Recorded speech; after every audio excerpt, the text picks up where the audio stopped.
Buenos días a todos, buenas tardes. Primero que nada queremos agradecerles por participar en esta jornada. Esta vez vamos a estar hablando sobre la rehabilitación cognitiva desde una mirada de la fonoaudiología. Y para poder abordar bien este tema nos acompaña como profesional Natalia Alfaro. Ella es fonoaudióloga, ella es de Chile y bueno, le doy la palabra para que se presente un poco más. Hola a todos, estoy muy contenta de estar acá, muchas gracias por la invitación.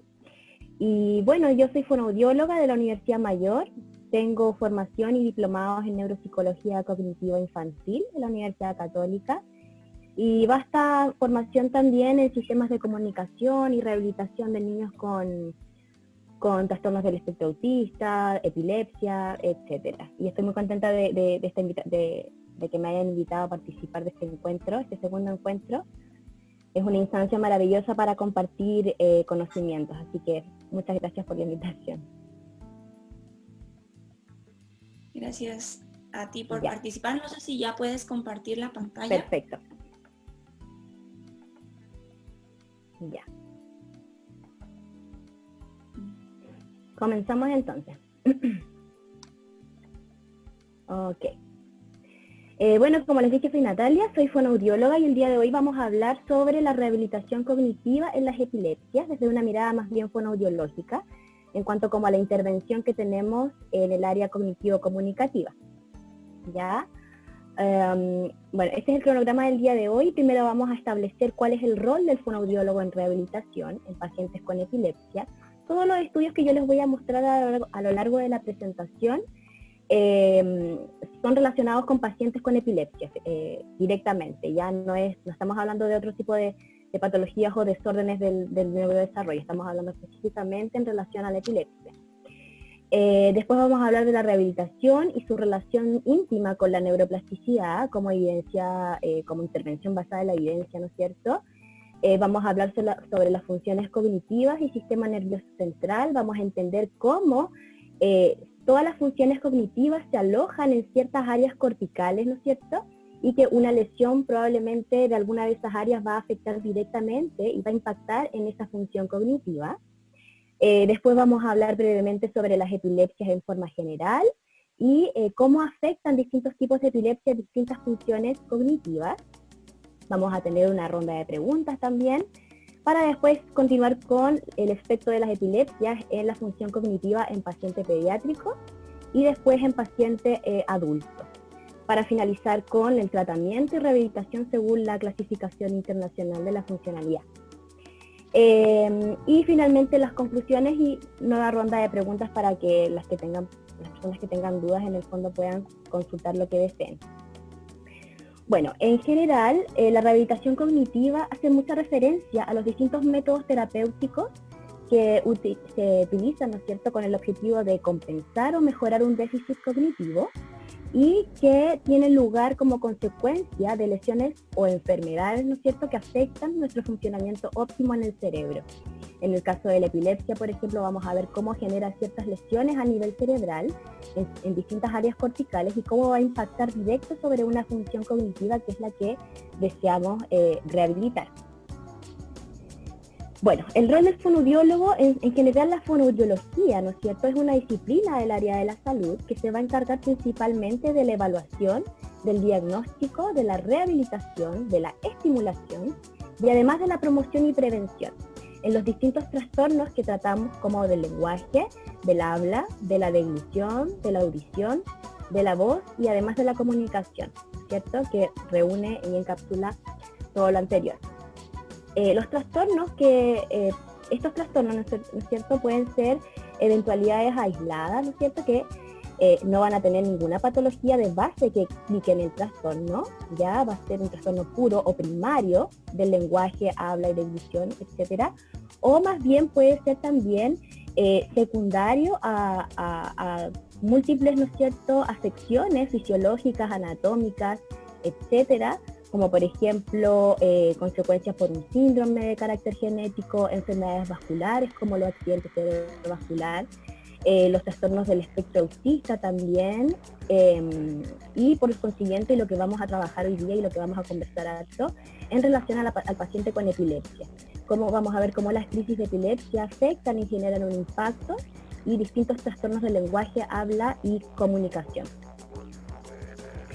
Bueno, en general existen muchas investigaciones, o sea, existen escasas investigaciones respecto a la intervención directa o al rol directo que tiene el fonoaudiólogo en el tratamiento de pacientes con epilepsia, ¿ya? No hay un link directo. Sin embargo, México promueve mucho la investigación en este campo, pero hay mucha falta de recursos, hay poca gestión y políticas públicas, hay escasa investigación respecto al link o a la importancia que tiene, ¿no es cierto?, el rol del fonoaudiólogo en este tipo de pacientes, por lo que no se relaciona mucho la fonoaudiología como tratamiento idóneo para la epilepsia, ¿ya? Hay un estudio de Estepa de Borda en el que este autor en 2013 propone, ¿no es cierto?, que existe un rol, el rol del fonoaudiólogo se toma como rehabilitación para la epilepsia en conjunto con la neuropsicología cognitiva, ¿no es cierto? Y en conjunto con la neuropsicología cognitiva hacen, ¿no es cierto?, aportan distintos elementos, como por ejemplo discriminar síntomas neurológicos observables en la conducta, proveer de información, ¿no es cierto?, sobre el comportamiento para lograr localizar la lesión o difusión, definir clínicamente el estado de las funciones cognitivas, ¿no es cierto?, del paciente, ya sea de memoria, lenguaje, atención, concentración, etcétera, inhibición, funciones ejecutivas, y además permite también identificar daños que no se evidencian en los estudios de neuroimagen. Vamos a ver cómo diseñamos también programas de intervención y rehabilitación y que ayudan a determinar, ¿no es cierto?, la función cognitiva comunicativa, ¿ya?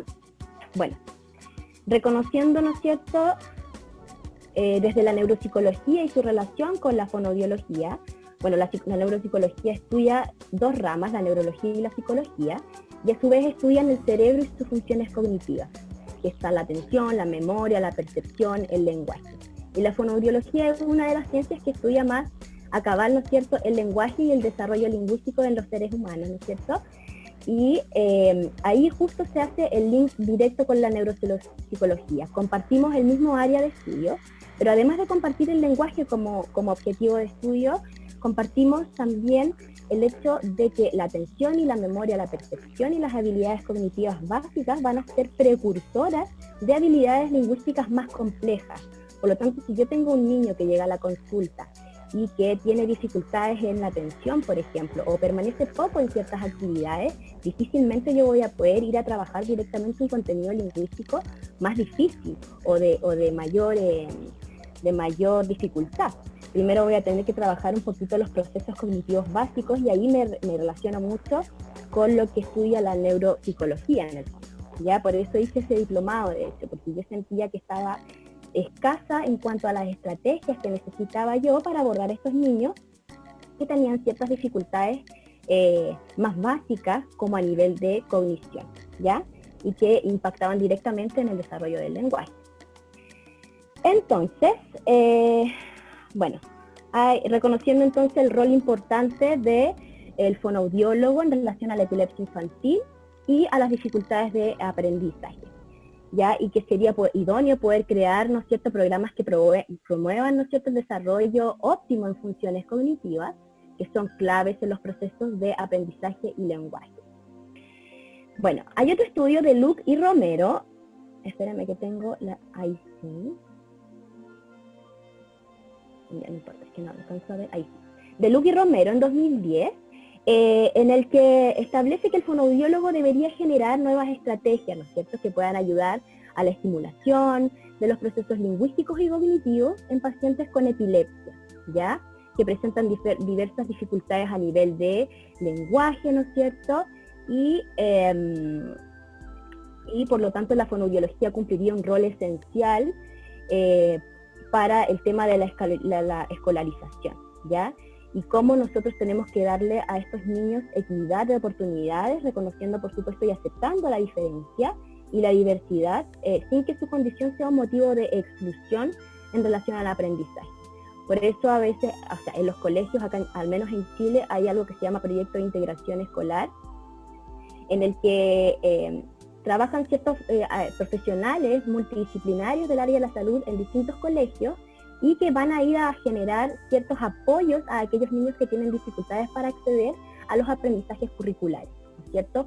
Lógicamente que si un niño tiene un retraso en el desarrollo del lenguaje y que le cuesta mucho de comprender el lenguaje desde los 5 años de vida que hasta que llega al colegio, digamos, difícilmente va a ser capaz de comprender una instrucción en el aula. Por lo tanto, las dificultades en el aprendizaje obviamente que se van a presentar. Por lo tanto, ahí el rol del fonoaudiólogo también es muy importante para que este niño pueda acceder de mejor manera a esos contenidos curriculares.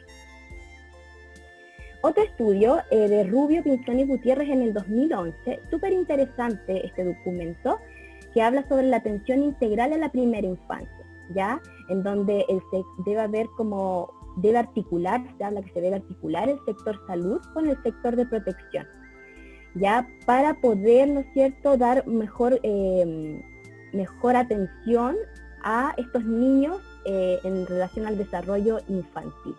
Y no solo verlo desde una mirada de cobertura y atención, sino que también crear, ¿no es cierto?, programas articulados y complementarios que logren promover de cierta forma, ¿no es cierto?, el desarrollo infantil requiriendo atenciones específicas, por ejemplo, incorporando la fonoaudiología como un elemento clave para el desarrollo, por ejemplo, lingüístico de ese niño, ¿ya?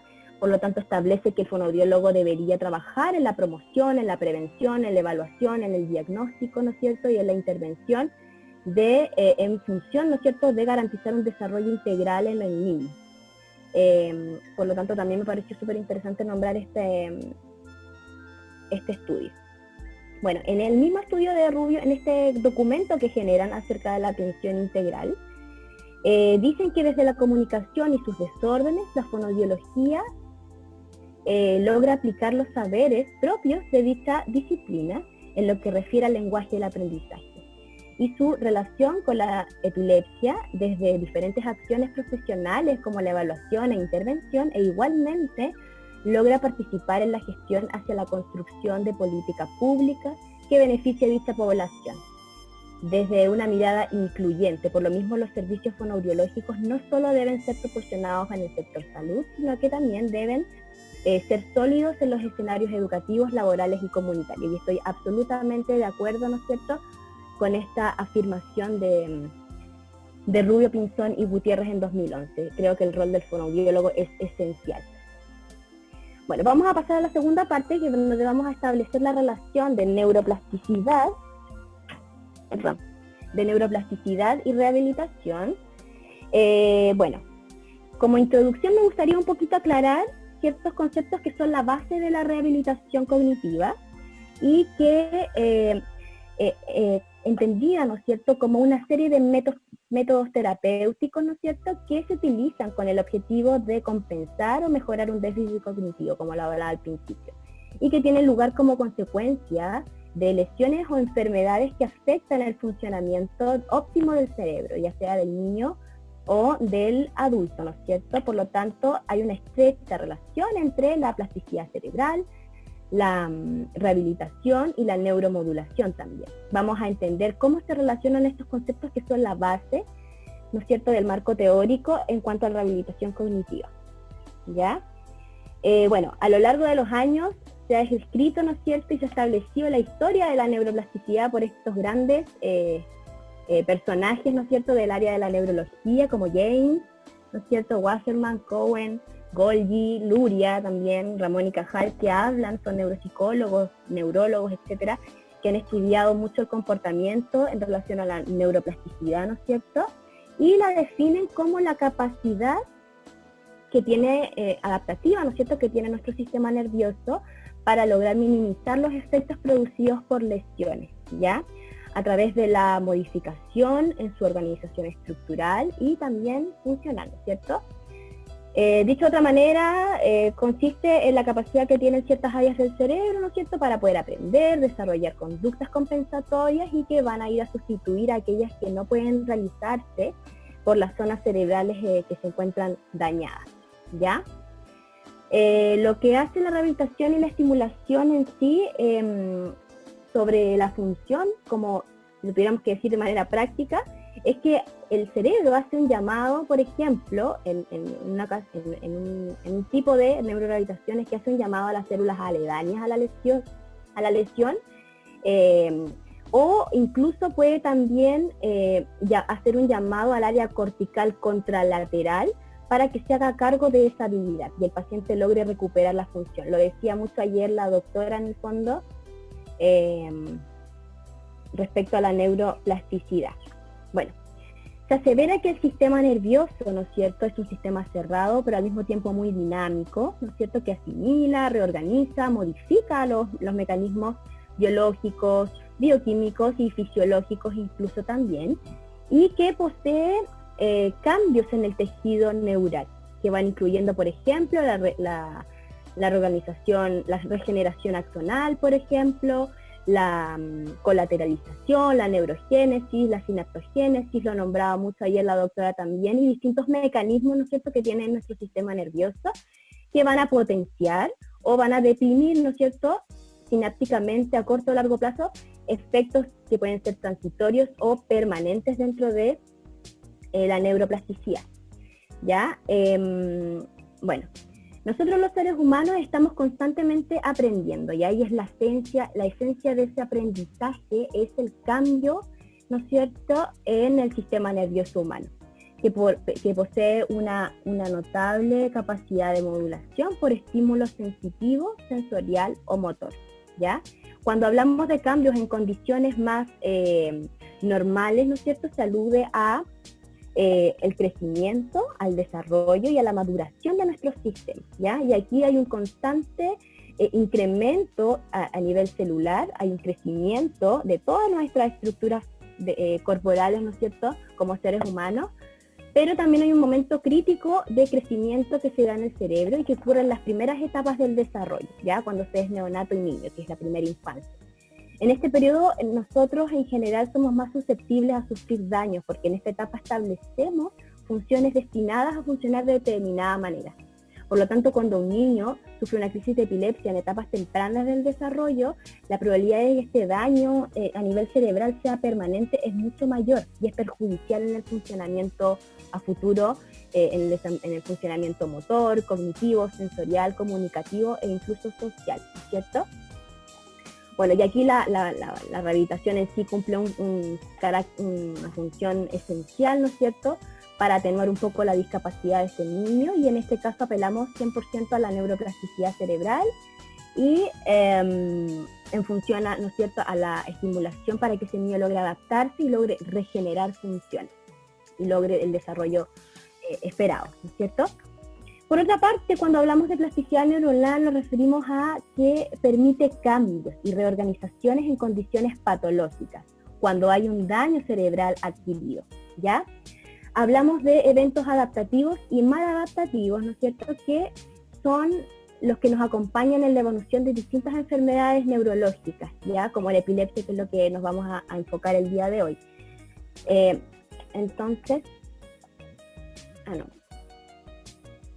nos vamos a enfocar el día de hoy. Entonces, si establecemos la relación desde la neuroplasticidad como la capacidad de nuestro cerebro de adaptarnos, reorganizarnos y modificar nuestros mecanismos, implicando cambios a nivel de tejido neural, como la reorganización axonal y todos los otros mecanismos que les hablaba anteriormente, y cómo es que nuestro cerebro, ante un daño que provoca una crisis de epilepsia y una convulsión, con ciertas características, por supuesto, porque no todas generan lesiones a nivel cortical, tiene que tener ciertas características, cómo estas crisis dañan nuestras funciones cerebrales cognitivas y motoras también, y en ocasiones sensoriales y sociocomunicativas. Y aquí vuelve a jugar un papel fundamental la rehabilitación para lograr, ¿no es cierto?, recuperar funciones perdidas por un daño adquirido. Entonces, como dije antes, lo que hace la rehabilitación y la estimulación sobre esa función es hacer un llamado, ¿no es cierto?, a los tejidos que se encuentran aledaños al área de lesión,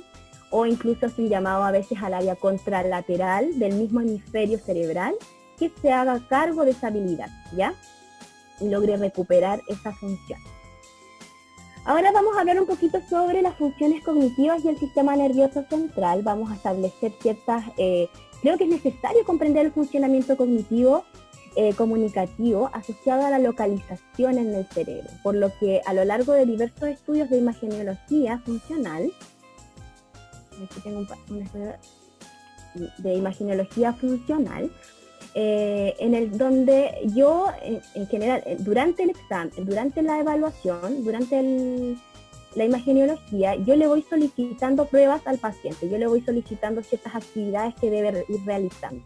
Por ejemplo, este es un estudio de Weber en el agosto del 2019, en el que hace hablar al paciente. Y mientras el paciente está hablando, logramos ver dónde hay cierta activación a nivel cortical, por lo tanto vamos a establecer cuál es el lugar que tiene el habla en el cerebro, qué áreas del cerebro se activan en función de generar el habla y el lenguaje, ¿no es cierto? Aquí el paciente estaba contando una historia y como podemos ver, hay cierta, ¿no es cierto?, iluminación rojiza, media anaranjada, más en el hemisferio izquierdo que en el hemisferio derecho. Porque claro, se ha establecido durante muchos años que el lenguaje está ubicado, está localizado en el hemisferio más izquierdo del cerebro, ¿ya? Sobre todo en los pacientes diestros, en los que los pacientes diestros que tienen mejor, ¿no es cierto?, habilidad motora desde el hemicuerpo derecho, ¿no es cierto?, hablando de diestros, está comandado todo el hemicuerpo derecho por el hemisferio izquierdo. Y al mismo tiempo, de manera contralateral, el cuerpo izquierdo, ¿no es cierto?, las funciones del cuerpo izquierdo están comandadas por el hemisferio derecho. Por lo tanto, en el lenguaje, como sabemos, en personas diestras que utilizan mucho más el lado derecho, el lenguaje más del 95% de los pacientes diestros, el lenguaje está ubicado en el hemisferio izquierdo del cerebro. ¿Ya?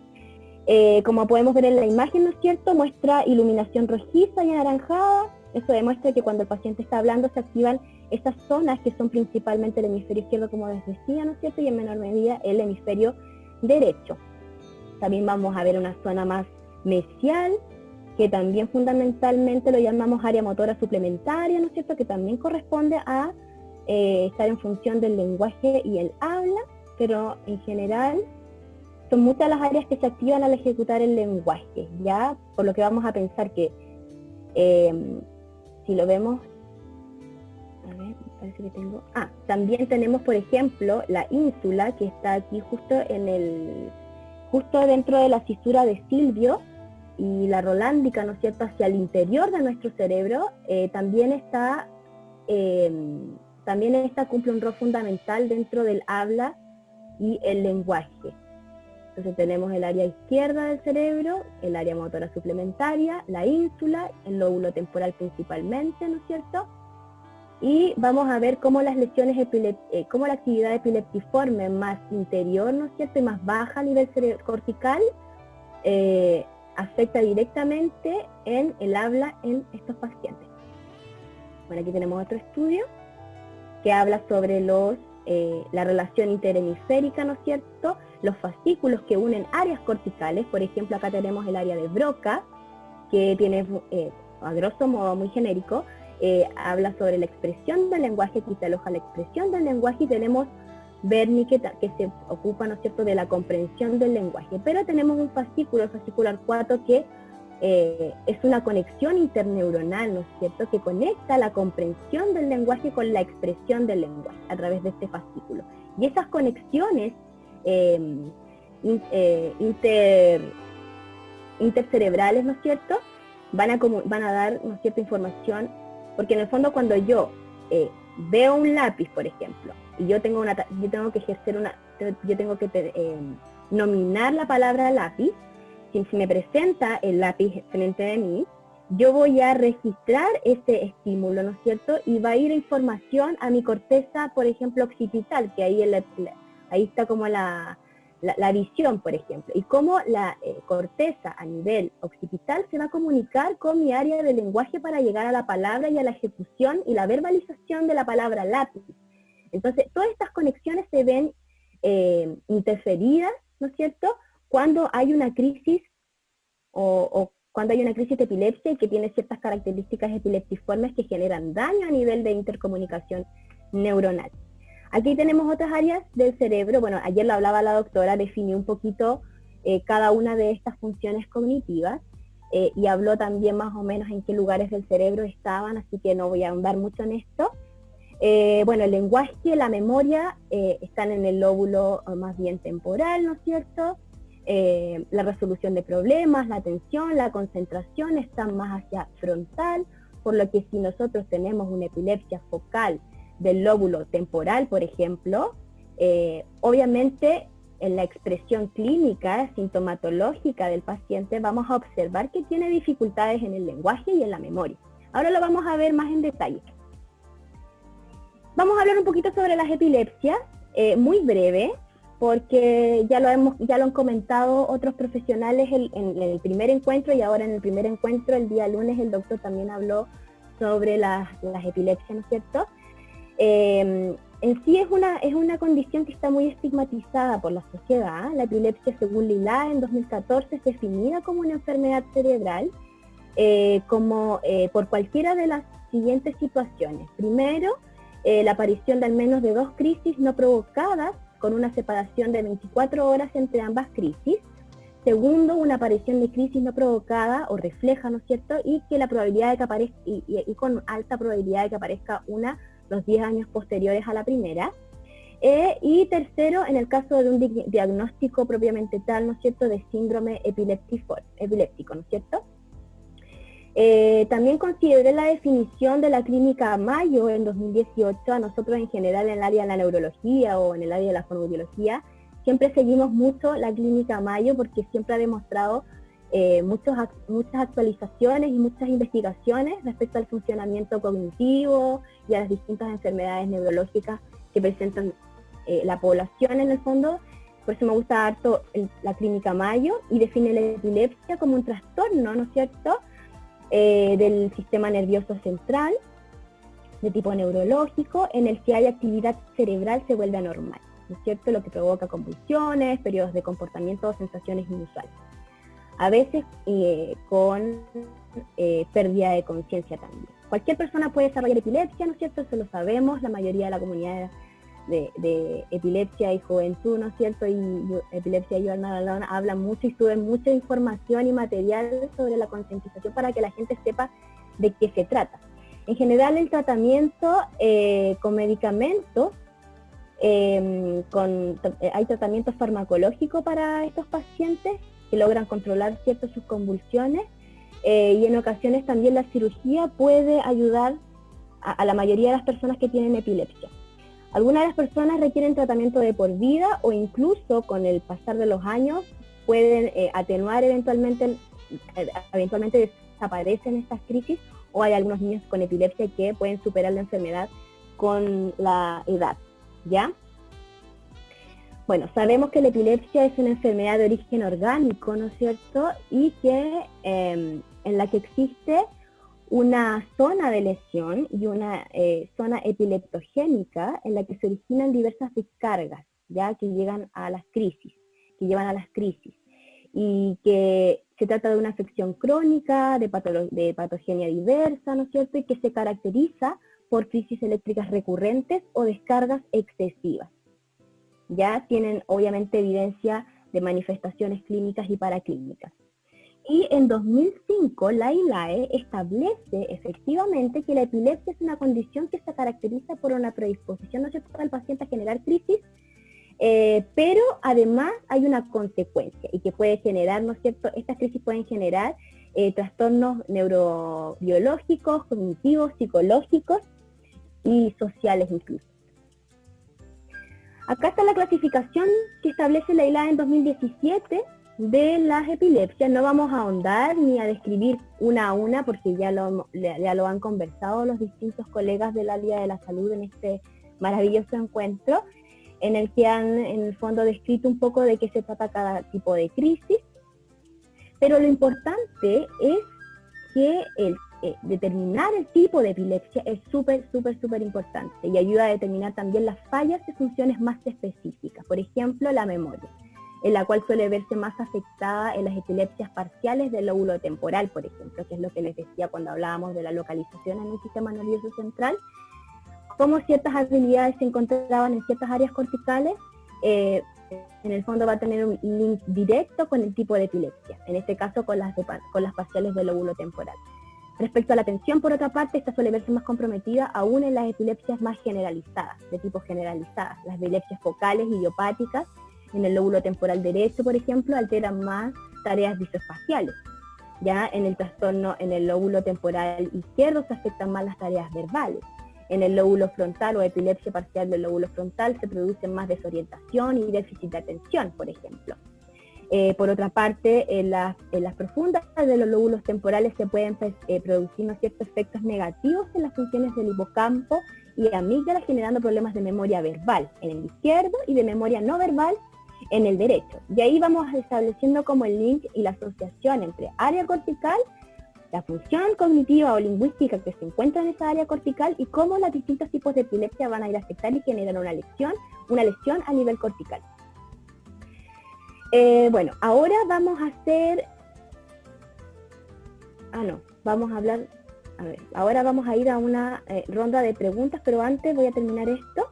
En el fondo, ante esta situación, denota muy, muy importante, ¿no es cierto?, reconocer las particularidades y las características de cada epilepsia, ¿no es cierto? Cada síndrome epiléptico y su influencia a nivel neuropsicológico cognitivo, lo que genera una información que permite entender, ¿no es cierto?, las dificultades de los procesos conductuales y de aprendizaje generados por el tipo de epilepsia, ¿ya? Esto es un estudio que hizo Kullard y Duarte durante el 2011. Ahora vamos a ir a una ronda de preguntas. Kiana, ¿sí? Genial, sí. Antes de comenzar las preguntas, yo quería hacer como hincapié en eso que dijiste de que es sumamente importante poder encontrar el foco donde se origina el tipo de epilepsia para poder, una vez que se tenga un diagnóstico, saber qué funciones son las que pueden verse afectadas. Por ejemplo, hay un tipo de epilepsia que se llama by decisions, que es un tipo de epilepsia que se ve como comprometida principalmente las funciones ejecutivas, que es lo que te permite como resolver los problemas. Por lo que podríamos estar hablando como de una lesión más frontal quizás, que es donde se encuentran las funciones ejecutivas. Claro, y establecemos directamente el link con el área cortical de la lesión y la función cognitiva que se va a alterar, en este caso las funciones ejecutivas, como, ¿cómo se llama el tipo? By decisions. Que tiene que ver con la toma de decisiones y que también se encuentra en el lóbulo frontal, ¿no es cierto? Claro. Ese, digamos, es un poco lo que yo tengo, que me pasa cuando empiezo a usar mucho mis funciones cognitivas, empiezo a tener mioclonías. No es que se ve dañado, sino que cuando empieza a funcionar mucho esa área del cerebro, me produce mis mioclonías. Bueno, entonces quería comenzar con algunas preguntas que dicen, ¿son distintas las evaluaciones que se aplican a un niño o a un adulto? Sí, son distintas baterías neuropsicológicas que se utilizan. En general, en esta presentación voy a hablar un poco de las baterías que se utilizan en el paciente adulto y en el paciente pediátrico. En el fondo, también hay distintos tipos de baterías en relación, pero nada directamente relacionado con la epilepsia en sí, sino que es como una evaluación neuropsicológica en el cual se evalúan todas las funciones cognitivas, el lenguaje y todas las áreas lingüísticas, ¿no es cierto?, del niño, pero no hay nada que diga, esta batería vamos a utilizar para niños con epilepsia, no hay nada, no hay ninguna investigación o algo que hayan elaborado en el fondo que sea directamente para ese tipo de pacientes, pero sí, es diferente las baterías utilizadas en niños que en adultos, porque las funciones lingüísticas no son las mismas. Claro, en el niño hablamos de una dificultad para el desarrollo, es un trastorno del neurodesarrollo, que es en el proceso de adquisición de estas habilidades. En cambio, en el adulto es una pérdida de la función. Por eso es distinto. Digamos, yo soy psicopedagoga y sé que la psicopedagogía y la fonoaudiología se complementan un montón. Y también hay muchas psicopedagogas que ayudan a tratar también con la rehabilitación cognitiva dentro de los pacientes que tienen epilepsia, y como el cerebro es un órgano tan complejo y tan difícil de entender y eso lo hace tan hermoso, Hermoso. muchas veces Sí, muchas veces pasa que llega este paciente donde la psicopedagoga y la psicopedagoga necesita para hacer su evaluación también ayuda de una fonoaudióloga y ayuda de un neurólogo. Es por eso que existe un trabajo multidisciplinario que es fundamental y nada, en base a estos diferentes evaluaciones es que recién se puede llegar a un verdadero diagnóstico, porque hay muchas personas que tienden a confundir qué es lo que está pasando.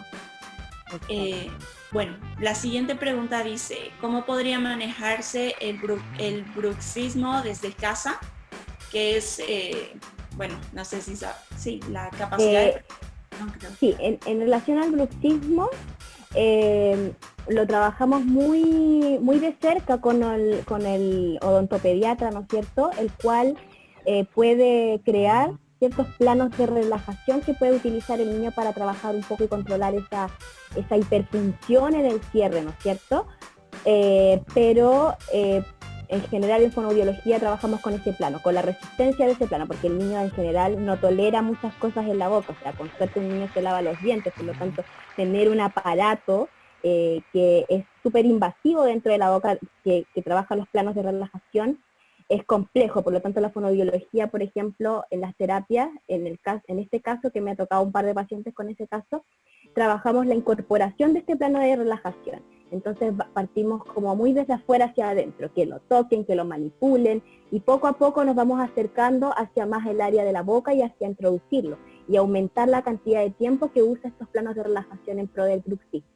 También hay otros tipos de terapia como de relajación o de bajar un poco la hiperfunción desde el masaje, masoterapia, etc. Esa es como la forma que hemos utilizado, de las que yo conozco, las que he tenido la experiencia, en las que he trabajado, como la incorporación más que nada de planos de relajación junto con el odontopediatra.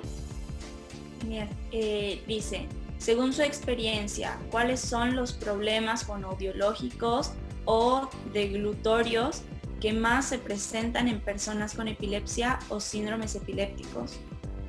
¿En niños o en adultos? No especifica. Ya, perfecto, no hay problema. Vamos a hablar de eso ahora, cuando hablamos del impacto de la epilepsia en paciente pediátrico y paciente adulto. En general se da la disfagia, ¿ya? Que es un diagnóstico fonoaudiológico en el que la persona tiene cierta dificultad para tragar y deglutir alimentos. Por lo tanto, la ingesta de alimentos se vuelve insegura, porque pueden haber distintos factores. En general la deglución se divide en etapas, en la etapa preparatoria oral, en la etapa oral y en la etapa faríngea. Se evalúan las 3 etapas y vemos en cuál hay ciertas dificultades a nivel de motricidad, por ejemplo, cuando hay poco control del bolo en boca, cuando dentro de la masticación el paciente no logra triturar bien el alimento porque hay una incoordinación motora producto de una lesión a nivel cortical hacia la área más motora, ¿cierto? Que es a nivel más varietal, más mesial. Por lo tanto, también ahí hay otro tipo de epilepsia, ¿no es cierto?, focal, que va a afectar cierta área cortical y que va a generar, ¿no es cierto?, la dificultad de la movilidad y de la coordinación de los movimientos en pro de una ingesta segura de alimentos. Y ahí se produce la disfagia. Eso es como el diagnóstico. Un poco la pregunta, que me preguntaban por el diagnóstico en los pacientes que tienen disfagia. Genial, dice la otra pregunta, ¿cómo podría un padre reconocer que su hijo tiene una laringomalacia si no presenta tos después de tomar alimentos o pasar por su saliva? Bueno, la laringomalacia en sí es como una infección en el fondo. Yo creo que los primeros síntomas que podría presentar un niño es fiebre, por ejemplo. Y claro, si no presenta ciertos cuadros respiratorios que nos van a llevar a observar una infección, otra evidente como sintomatología es la voz. Hay un cambio en la voz. En la laringomalacia hay, ¿no es cierto?, una inflamación, un edema a nivel de estructura laríngea, por lo tanto hay un edema a nivel de cuerdas vocales. Por lo tanto va a haber un cambio a nivel de voz. Vamos a ver un niño más difónico, con dificultades más para hablar, una voz más ronquita. Vamos a notar un cambio en la voz de este paciente. Claro. Y fiebre, que pueden ser como los otros sintomatología adversa asociada a la infección. Claro, me contaba una madre una vez que su hijo de la nada empezaba después de comer a hablar como con una voz más ronca y que no sabía qué tenía, que pensaban que era un tipo de crisis o algo, y que les tomó como 3 o 4 años ir y llegar al fonoaudiólogo y que el fonoaudiólogo le diga qué es lo que en realidad estaba pasando. Claro. Y que ellos durante años dejaron simplemente de darle alimentos muy sólidos y se dieron cuenta que con eso mejoraba, pero nunca sabían bien qué es lo que le pasaba. Claro, probablemente tenía algún tipo de reflujo que generaba, claro, cierta irritación a nivel de la mucosa de la laringe y afectaba, ¿no es cierto?, la mucosa que reviste las cuerdas vocales, provocando esta disfonía en este niño. Pero claro, bueno, ahí son como otras áreas más específicas, como del área de voz. Y bueno, eso. Dice, ¿qué nos puede decir de la epilepsia fotosensitiva? Mira, la verdad es que no he tenido experiencia con pacientes con epilepsia fotosensitiva. Yo creo que va a depender igual del área cortical de la lesión que pueda generar esta epilepsia.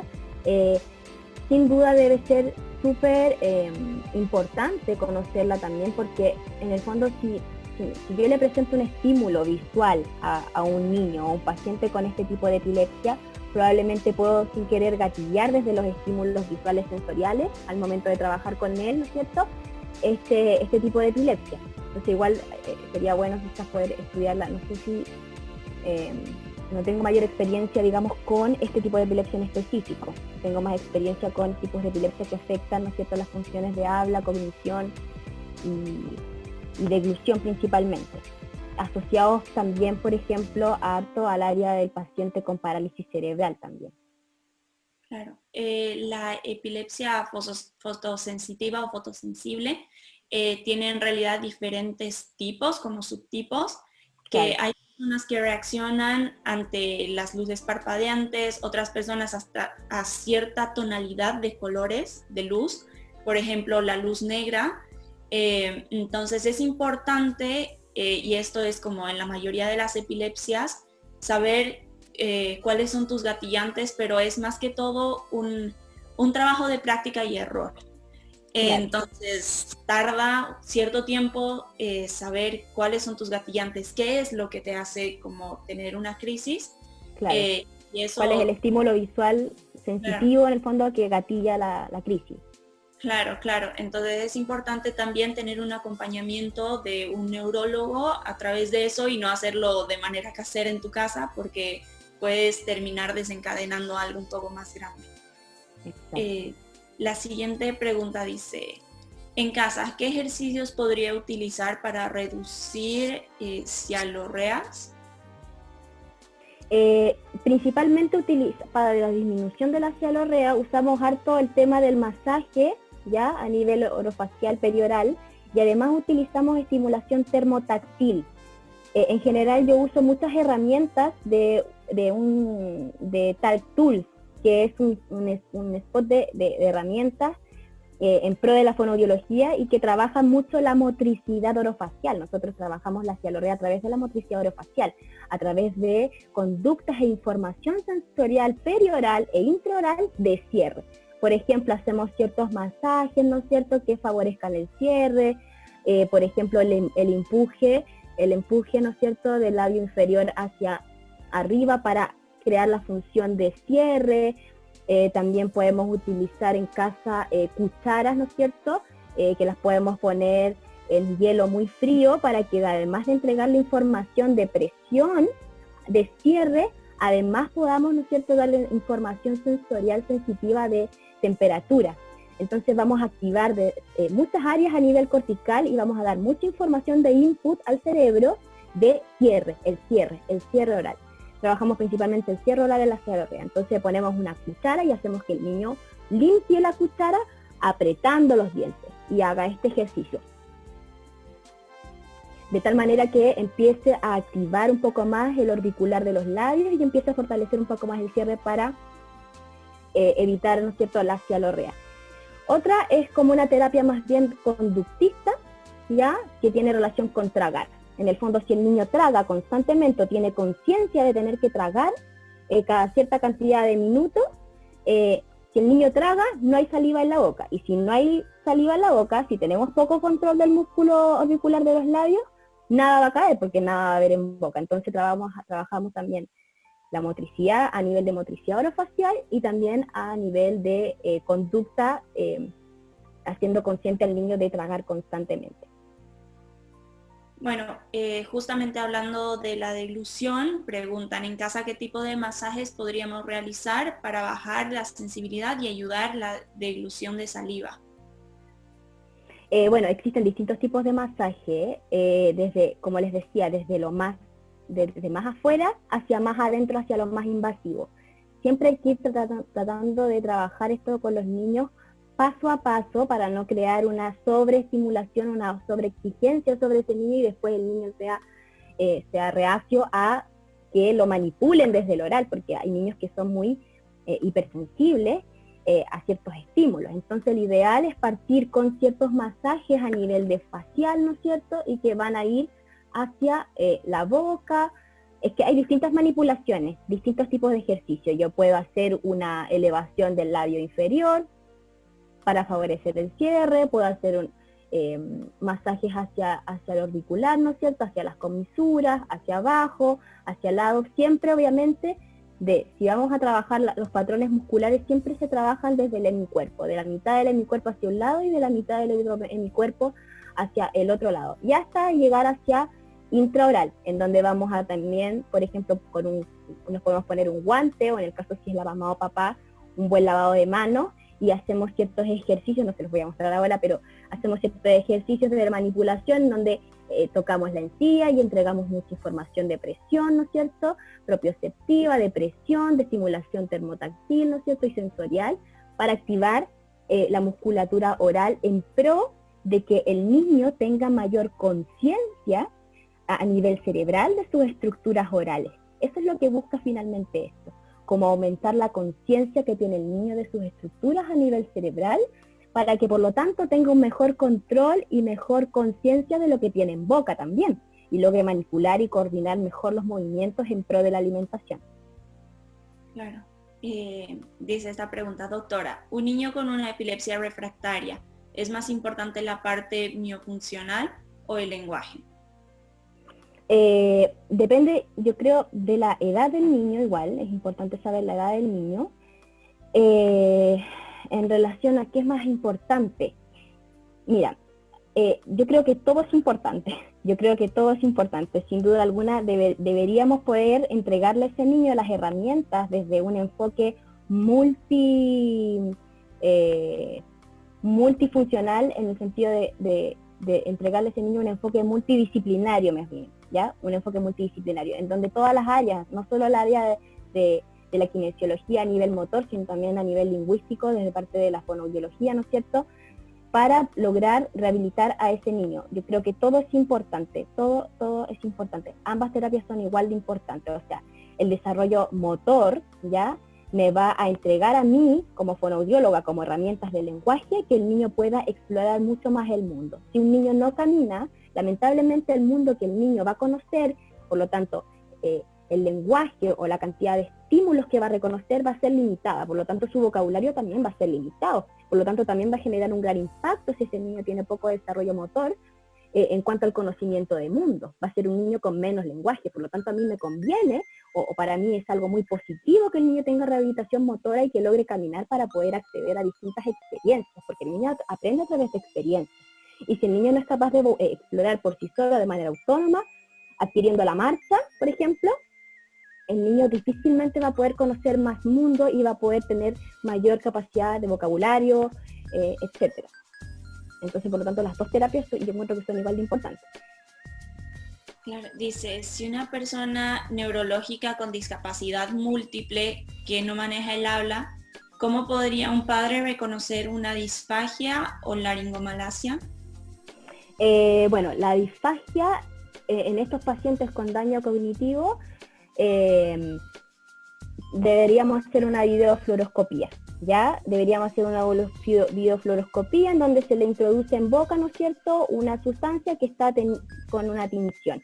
Y a través del examen se observa a dónde se va esa ingesta, si se va hacia la vía respiratoria, por lo tanto vamos a hablar de una aspiración y vamos a generar un cuadro respiratorio como la neumonía aspirativa producto de la disfagia, o bien si hay un buen funcionamiento, hay una buena elevación, obviamente uno evalúa también la elevación de la laringe, cómo se contracturan y cómo se contactan, ¿no es cierto?, las estructuras de protección de la vía aérea, que está la glotis, las cuerdas vocales, la epiglotis, ¿no es cierto?, que también se cierra, y que cómo estos esfínteres de protección se cierran y se apretan muscularmente en función de que el alimento pase directamente a la vía digestiva y no a la vía respiratoria, y que pueda generar, ¿no es cierto?, una neumonía aspirativa producto de la disfagia. Entonces tenemos que se puede evaluar a través de la videofluoroscopía en niños con mucha discapacidad, a través del tacto, la evaluación clínica, ¿no es cierto?, para ver cómo se encuentran las distintas estructuras, una visualización de sus estructuras orales, si tiene todas las piezas dentarias o no, cómo está su lengua, cómo es su tono a nivel facial de la musculatura de la cara. Uno hace una evaluación extensa igual, aunque el niño no pueda comunicar que no está tragando bien o que el alimento se está yendo a la vía respiratoria, uno igual puede en el fondo identificar estas dificultades en la alimentación de manera objetiva, sin tener que tener una respuesta de un niño que quizás, claro, como tiene no tiene herramientas de comunicación porque su fonoaudióloga probablemente nunca le instauró un sistema de comunicación alternativo aumentativo en el que pudiera comprender el lenguaje y comunicarse. Claro, estas son las medidas que se utilizan para evaluar de manera objetiva la deglución. Genial.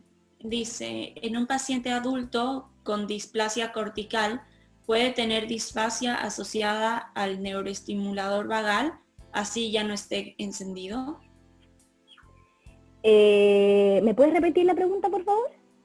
En un paciente adulto con displasia cortical, puede tener disfasia asociada al neuroestimulador vagal, así ya no esté encendido. Depende, yo creo que depende en ese caso. ¿Qué displasia cortical? Yo creo que depende de muchos factores, ¿ya?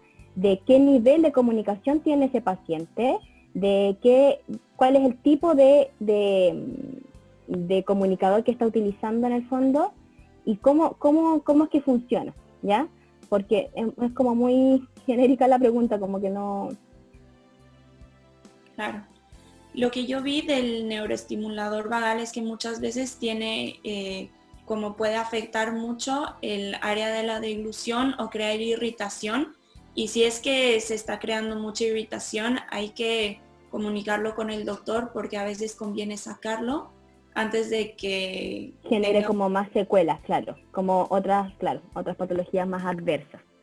Claro, pero igual no estoy diciendo, o sea, no soy neuróloga, así que no puedo Sí, yo decir. tampoco, yo tampoco, pero claro, debería consultar con el neurólogo más a ciencia cierta sobre la función que cumple y cuáles son los posibles daños que pueda tener.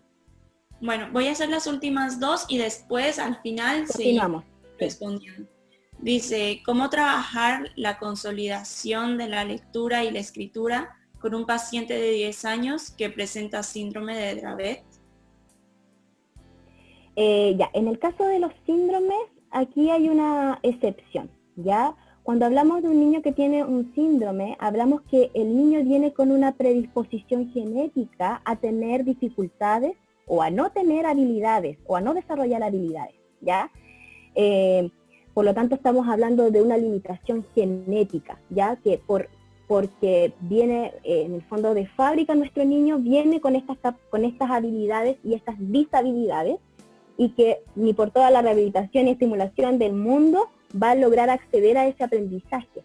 Pero sí hay estrategias compensatorias, ¿no es cierto?, que me van a ayudar a que el niño acceda de manera compensada o funcional a la adquisición de esa habilidad.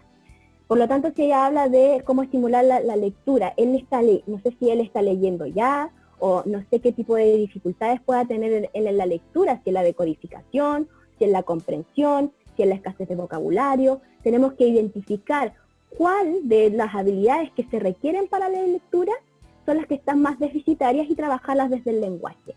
Nosotros en general, en los niños que tienen dificultades en el aprendizaje, es porque previamente tuvieron dificultades en el lenguaje. todo lo que, porque en el fondo el lenguaje y la lectura y la escritura, el lenguaje oral, ya sea desde el input y desde el output de articulación versus lo que se escucha, es la misma o está ubicado como en el mismo lugar en el área cortical que la escritura y la lectura, ¿ya? Entonces, por lo tanto, si yo tengo un niño que tuvo dificultades desde muy pequeño, con que tenía poco vocabulario, o en general siempre usó poco vocabulario, o conocía o comprendía poco vocabulario, probablemente ese niño en etapa escolar, cuando le toque, ¿no es cierto?, empezar a aprender a escribir y a leer, ¿no es cierto?, también va a presentar las mismas dificultades de pobre vocabulario. Por lo tanto, lo que yo tengo que estimular en pro de la lectura es aumentar la cantidad de vocabulario a través del lenguaje, para después, ¿no es cierto?, recalcarlo y llevarlo a actividades más de lectura. Por ejemplo, yo no sé cuál es la dificultad que tiene ese niño a nivel de lectura. Insisto, no sé si es vocabulario, no sé si es de codificación de los sonidos, de cómo el niño observa el grafema, ¿no es cierto?, y lo lleva a un fonema para poder, ¿no es cierto?, ir diciendo sonidos a sonidos, como el niño ve M, E, S, E y dice mesa, en el fondo no sé cuál es el error que comete mayoritariamente ese niño, pero desde el lenguaje primero hay que identificar cuál de todas las habilidades específicas es la que tiene más débil para poder estimularla desde el lenguaje y después replicarla obviamente a la lectura. Genial. Esta es la última y dice, ¿cómo ayudar a un adolescente de 15 años que tiene epilepsia cuando no le salen las palabras de lo que quiere decir porque no recuerda cuál es la palabra o que al momento de decir algo se le olvida lo que quería decir y esto le sucede con frecuencia? Perfecto, ahí hay un problema importante en el lóbulo temporal, lo hablábamos antes. En el lóbulo temporal está el lenguaje y está la memoria, ¿ya? Más que un problema de memoria, probablemente lo que tenga este chico es anomia, ya que es la incapacidad de nominar objetos o la dificultad que tienen las personas en el acceso al léxico. Es como que yo digo, ay, dame ese que sirve para tomar agua, ese que es de vidrio, pero no puedo acceder a la palabra vaso, ¿ya? Pero uso circunloquios y parafases de tipo semántica para poder llegar a la palabra. La idea es que tratemos de someterlo, la forma de estimularlo es tratar de someterlo a la confrontación visual de objetos comunes para él. Vamos a hablar ahora posteriormente en el tratamiento de cómo yo selecciono, ¿no es cierto?, cierto material, porque por ejemplo es un niño que le gusta mucho la música, de hecho toca un instrumento.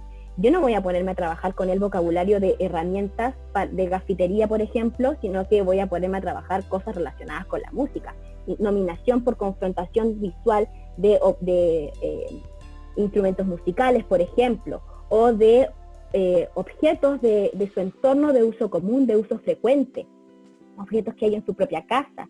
Sentarlo, por ejemplo, en el living y empezar a decirle que nomine por confrontación visual, ¿no es cierto?, los distintos elementos que hay en su living comedor, por ejemplo. Y si no logra acceder a ello, a través de la repetición, también podríamos entregarle un apoyo. Decirle nosotros el nombre y que él lo repita, y que él luego lo nomine por repetición también. Hay distintas formas de poder estimular la anomia en general.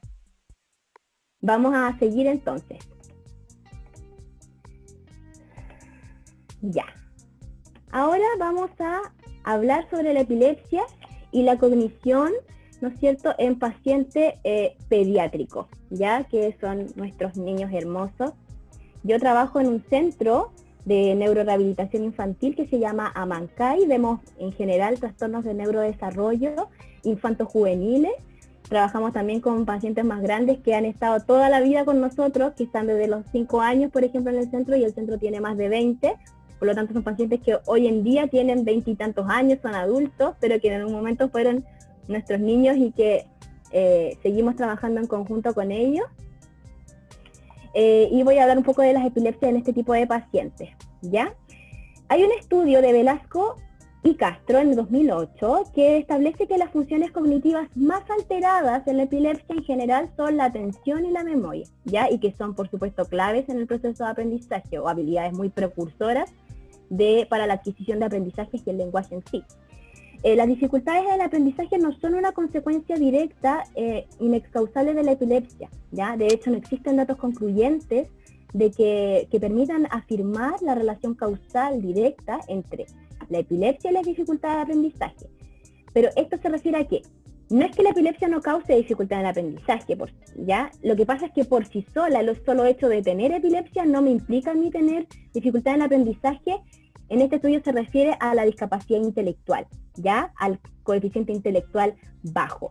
Todas las personas que tienen epilepsia tienen un coeficiente intelectual absolutamente normal, solamente que a nivel de procesamiento de la información hay una pequeña lentitud en ocasiones cuando hay daño cerebral, y al niño en este caso le cuesta un poquito acceder a esos aprendizajes desde las dificultades cognitivas que tiene. Pero en general, si uno le pasa una prueba psicométrica, es un niño que va a puntuar normal en el coeficiente intelectual, pero que sí va a responder con un poquito más de lentitud o le va a costar enfocarse en la tarea, ¿ya? Pero no quiere decir que responda mal o no responda. Por lo tanto, de igual forma, es importante, ¿no es cierto?, destacar el papel de otros factores que influyen en el comportamiento, en la personalidad, en la emocionalidad del niño, ¿ya? Y que repercuten, ¿no es cierto?, el aprendizaje y su desempeño académico. Dentro de los factores enunciados en este estudio se encuentra el tipo de epilepsia, ya es muy importante determinar el tipo de la epilepsia, el origen de la epilepsia, la edad de inicio, ¿no es cierto?, de la epilepsia, el tiempo de evolución que ha tenido, los tipos de crisis que tiene, la frecuencia de las crisis y el tratamiento farmacológico, que también es súper importante. Yo no puse ningún estudio respecto al tratamiento farmacológico, pero basta con sacar la etiqueta de los medicamentos en cual está un listado enorme de efectos secundarios y que afectan muchísimo en las funciones cognitivas por su uso prolongado. Vamos a ver después en otro estudio también que la combinación de la polifarmacia también, ¿no es cierto?, genera ciertos déficit a nivel cognitivo. Entonces, ¿no es cierto?, los factores que pueden coexistir son factores cognitivos. Es importante evaluar la función cognitiva del paciente, la función afectiva. Hay muchos niños que tienen más dificultades en el aprendizaje por la adaptación a entender que son distintos, por el tema de la exclusión, más que porque realmente tengan un problema para aprender. Por la epilepsia en sí, no porque tengan una dificultad en el aprendizaje. Por lo tanto, el tema afectivo igual es súper importante. Como les decía, la epilepsia no se asocia a una discapacidad intelectual, por lo tanto el niño o joven con epilepsia es absolutamente consciente y es muy consciente de sus dificultades y sus limitaciones y de cuál es la enfermedad que tiene en el fondo, que es la epilepsia, la conocen de cerca. Entonces, por lo tanto, ellos se dan cuenta cuando tienen cierta dificultad en ciertos aprendizajes, y eso es súper frustrante y afecta directamente en el lado emocional. Existen también factores sociales, ¿no es cierto? Bueno, el tipo y las características de la epilepsia ya lo había dicho, y el tratamiento farmacológico también, un estudio muy interesante de Velasco y Castro. Al final yo voy a dejar, ¿no es cierto?, las referencias para quien quiera seguir investigando o leer estos estudios. Yo seleccioné un spam de estudios relacionados con la epilepsia y el aprendizaje y las funciones cognitivas, súper interesante, pero si quisieran ahondar más, hay mucha bibliografía respecto a eso, ¿ya? Sin embargo, son estudios igual como viejitos, no hay nada muy actualizado en sí. Ya, otro estudio de Rodríguez y Martínez en el 2008 hablan sobre un factor concomitante en la epilepsia en los trastornos del sueño. ¿Ya? Estos dificultan el aprendizaje de las habilidades motoras más complejas, por ejemplo. Dificulta también la consolidación del aprendizaje. Sabemos que durante el sueño uno consolida estímulos y registro de información y de aprendizaje vividas durante el día. Por lo tanto, se ve afectada la función del aprendizaje, y que en los pacientes con epilepsia se asocian muchos trastornos del sueño. También hay una sobresaturación en los sistemas de procesamiento perceptual del cerebro. También hay un deterioro del aprendizaje de tipo verbal, y se alteran, ¿no es cierto?, algunos aspectos de la memoria. La articulación también se encontró en este estudio. También incrementa la tendencia a la distracción, se afecta la toma de decisiones, y por sobre todo en situaciones de emergencia donde se requiere más innovación, incide la metamemoria y las habilidades de comunicación. Súper interesante este estudio también, que habla sobre el paciente con epilepsia que tiene trastornos del sueño, cómo dificulta en el fondo el proceso de aprendizaje. Otro estudio de Álvarez y compañía en el 2006 dice que las dificultades de los niños epilépticos en la lectura y en la escritura se concentran en aspectos en dificultades más bien visoespaciales, de la memoria a corto plazo y de la atención. Por eso presentan más dificultades a nivel de lectura. presentando omisiones de letras, de sílabas, palabras, hay inversión de letras, hay una falla también en la comprensión de la lectura, como en la dislexia, ¿cierto? Y también hay alteraciones que en general son de origen psicolingüístico.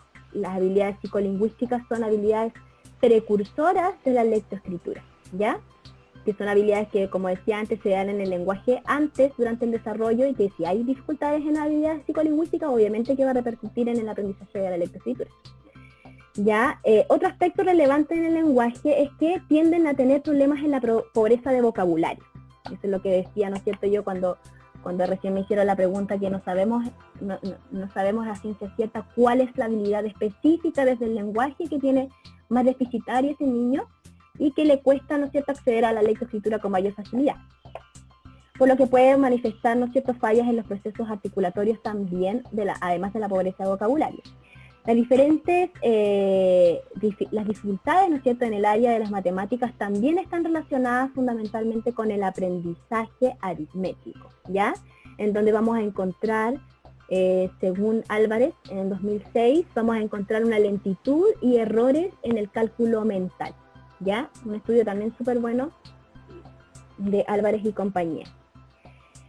Ya. Hay otro estudio que habla sobre que las descargas eléctricas en áreas del cerebro que sirven al lenguaje, como mencioné antes, pueden interrumpir su funcionamiento normal. Algunos estudios han demostrado incluso que las perturbaciones en aspectos del lenguaje global pueden afectar el lenguaje global y selectivo en niños más pequeños, ¿ya?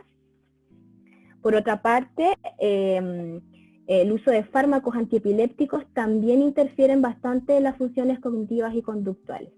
También estableció Aguilar y Rodríguez en 2008 que debe haber una inclusión de estos niños y niñas, hace como un llamado, ¿no es cierto?, a la inclusión y no a la exclusión por padecer de epilepsia, siendo que, incluso lo voy a nombrar un poquito más adelante, en el fondo que las dificultades que tiene un niño con epilepsia a nivel de aprendizaje son las mismas que tiene un niño normotípico que no tiene epilepsia, pero que también tiene dificultades en el aprendizaje.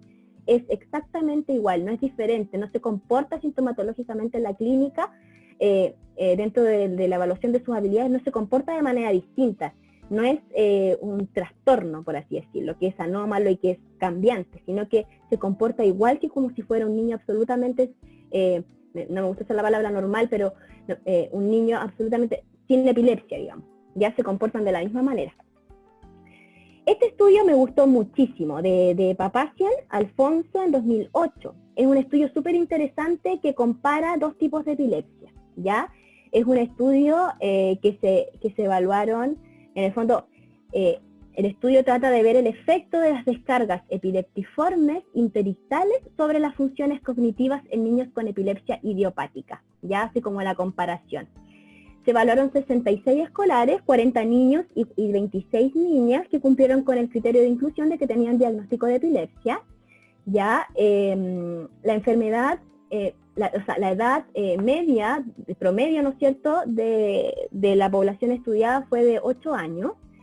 El cual, ¿no es cierto?, se estudiaron que que todos estos niños pertenecían a un condado, eran del condado de Miami. Entonces, se seleccionaron a estos niños porque los hacían asistir a una clase como extraprogramática, en donde estimulaban áreas cognitivas en función de sus trastornos del aprendizaje, ¿ya? Se encontró durante todo el seguimiento estudios que demostraron, ¿no es cierto?, disminución en la atención, en la impulsividad, en la hiperactividad, una baja tolerancia, un poco control de los impulsos y agresividad, y que esto me llamó bastante la atención con lo que preguntó ayer una persona a la doctora, que su hijo tenía muchas dificultades como en la agresividad y ciertas conductas desadaptativas, ¿ya? Y que tenía 20 meses, me acuerdo que lo conversó ayer con la doctora. Sin alteraciones del coeficiente intelectual, ¿no es cierto? Son niños absolutamente normotípicos en cuanto a la cognición y la inteligencia. También se encontró que los niños durante todo el seguimiento del estudio demostraron mayor trastorno cognitivo aquellos que padecían epilepsia parcial del lóbulo temporal izquierdo, más que los que tenían epilepsia parcial idiopática, ya tenían más dificultad o más alteraciones a nivel cognitivo los pacientes con epilepsia del lóbulo temporal izquierdo. Y además, estos pacientes con epilepsia del lóbulo parietal izquierdo tenían un trastorno cognitivo que era más como permanente, ¿ya? Era más persistente, ¿no es cierto?, al tratamiento que le estaban entregando en este centro. Era un programa de 10 meses, ¿ya? Además se manifestaron que en todos los pacientes afectados, tanto con epilepsia temporal de lóbulo izquierdo, ¿no es cierto?, como la epilepsia parcial idiopática, ambos tenían algún grado de dificultades o trastornos de aprendizaje, ¿ya? Por lo que todos requerían atención especializada, ciertos apoyos, ¿no es cierto?, para que pudieran acceder a los aprendizajes, ¿ya? Bueno, hay otro estudio que de Baeta y Congabes en el 2010, ¿ya? En el que dice que en la infancia es la etapa en donde alrededor las 3/4 partes de las personas que tienen epilepsia, al menos, empieza a manifestar sus crisis, ¿ya? En general, la mayoría de los individuos que se estudiaron, la mayoría llevaban un estilo de vida muy normal, ¿no es cierto? La prevalencia de los trastornos conductales entre los niños con epilepsia era 4.7 veces mayor a las que un niño sin epilepsia, y consideró y evaluó, ¿no es cierto?, factores orgánicos, en donde dice que la epilepsia producía deterioro cognitivo efectivamente, y el cual se incrementaba si la misma se asociaba a un daño cerebral, por ejemplo, como la parálisis cerebral, ¿ya? En general, cuando hay parálisis cerebral y epilepsia, por lo general, o lo que yo he tenido experiencia, bueno, después lo voy a nombrar un poquito, es que son niños que tienen, ¿no es cierto?, una asfixia perinatal, por ejemplo, y que provoca una parálisis cerebral, y este reajuste, ya que sufre el cerebro, porque en el fondo el cerebro en una asfixia sufre una anoxia, sufre un daño cerebral importante, lo que provoca la parálisis cerebral, pero además provoca una interconexión neuronal anormal, ¿ya? Lo que produce, ¿no es cierto?, efectos y actividad epileptiforme anormal, que estas descargas, y hace que el niño posteriormente a lo largo de su vida tenga epilepsia asociada también a una parálisis cerebral, ¿ya? Bueno, los sujetos con epilepsia, ¿no es cierto?, con lesión cerebral y deterioro cognitivo están relacionados, ¿no es cierto?, con la función fisiológica del sitio anatómico afectado. Obviamente, pues si es una epilepsia focal, ¿no es cierto?, del lóbulo parietal, por ejemplo, puede afectar más al tema motor, y el niño puede quedar con ciertas secuelas como una diplegia espástica o distintas como trastornos motores, ¿no es cierto? Y también además va a tener dificultades en el aprendizaje y el deterioro cognitivo, ¿ya? Otros factores importantes relacionados con la enfermedad destacan la etiología de la epilepsia, ¿no es cierto?, que ya lo hemos hablado harto, cómo influye, ¿no es cierto?, estipular, ¿no es cierto?, y establecer cuál es la etiología, cuál es la edad de inicio, la duración, el tipo, la frecuencia, ¿no es cierto?, o las características, ¿no es cierto?, de la actividad epileptiforme de ese individuo. También habla sobre el tratamiento antiepiléptico, en el donde dice que el control de las crisis puede mejorar la cognición y la conducta con el uso de nuevos fármacos antiepilépticos, pero también es importante tener en cuenta los problemas de la polifarmacia, que es lo que le decía antes, que les iba a contar, que puede, ¿no es cierto?, producir, puede aumentar la probabilidad de la aparición de efectos adversos, ¿ya? Y de esta interacción medicamentosa pueden generar, ¿no es cierto?, que haya problemas a nivel atencional, de memoria y de habla incluso también. Por lo tanto, hay que tener bien en cuenta los pros y los contras de... es necesario establecer un buen diagnóstico y un buen tratamiento medicamentoso, farmacológico, ¿no es cierto?, para estos niños, porque puede ser súper perjudicial para su proceso de aprendizaje. Otro estudio buscó establecer las diferencias neurocognitivas entre la epilepsia pediátrica parciales del lóbulo frontal versus las parciales del lóbulo temporal. Se analizaron pacientes pediátricos, ¿no es cierto?, con epilepsia parcial entre los 6 y los 12 años, de ambos en el Departamento de Neurología del Hospital Infantil de México Federico Gómez. Ya posterior a dividir a esos pacientes parciales del lóbulo frontal versus el lóbulo temporal, se aplicaron distintas pruebas neurocognitivas, que esto es lo que me preguntaba una persona recién respecto a la evaluación, en el que se evaluó, ¿no es cierto?, el coeficiente intelectual, la atención, la memoria de trabajo, las funciones ejecutivas, ¿no es cierto?, la ejecución visoespacial, y además se evaluaron resultados de los electroencefalogramas, ¿no es cierto?, de neuroimagen, y por supuesto el examen físico. Ya se evaluaron 37 pacientes, 22 hombres, 15 mujeres, con epilepsia parcial del lóbulo frontal eran 17 y los del lóbulo temporal eran 20. Las principales diferencias ya cognitivas entre estos dos pacientes fue que, que había mayor impacto de la memoria de trabajo y la ejecución visoespacial en los de epilepsia frontal, y los pacientes con epilepsia del lóbulo temporal presentaron más problemas en la atención de ejecución y en los test de memoria, ¿ya? Pero en general los pacientes con epilepsia parcial del lóbulo frontal tienen mayor impacto sobre las habilidades neurocognitivas versus la epilepsia, ¿no es cierto?, de lóbulo temporal. Ya, vamos a hablar un poquito sobre los diagnósticos que establecemos dentro de la fonoaudiología, muy breve. En general, nosotros dividimos los diagnósticos entre niño, ¿no es cierto?, paciente pediátrico y paciente adulto. Si bien se relacionan un poco, no es lo mismo, por lo que les decía antes, de que estos son trastornos del neurodesarrollo en el fondo. En el fondo hay una dificultad para adquirir esta función del lenguaje, del habla, la articulación, deglución, alimentación, etc. En cambio, en el adulto, los diagnósticos son más bien en función de la pérdida de una función. Entonces, los diagnósticos infantiles tenemos la disartria, perdón, me atoré. Tengo un poco de disfagia. Entonces tenemos la disartria, ¿no es cierto?, infantil, que es una alteración neurológica, ¿no es cierto?, que afecta al control de la articulación del habla. Y es un trastorno de habla. No sé por qué quedó fuera el trastorno de habla, si el trastorno de habla contiene a la disartria y a la apraxia verbal, o dispraxia verbal en niños, ¿cierto? Los niños que presentan disartria en general, nosotros evaluamos la disartria bajo los 5 procesos motores básicos, que son la respiración, la fonación, la resonancia, la prosodia y la articulación, ¿no es cierto? Evaluamos estas 5 áreas y abordamos las distintas disartrias desde estas 5 niveles, ¿no es cierto? Y funciones estomatognáticas.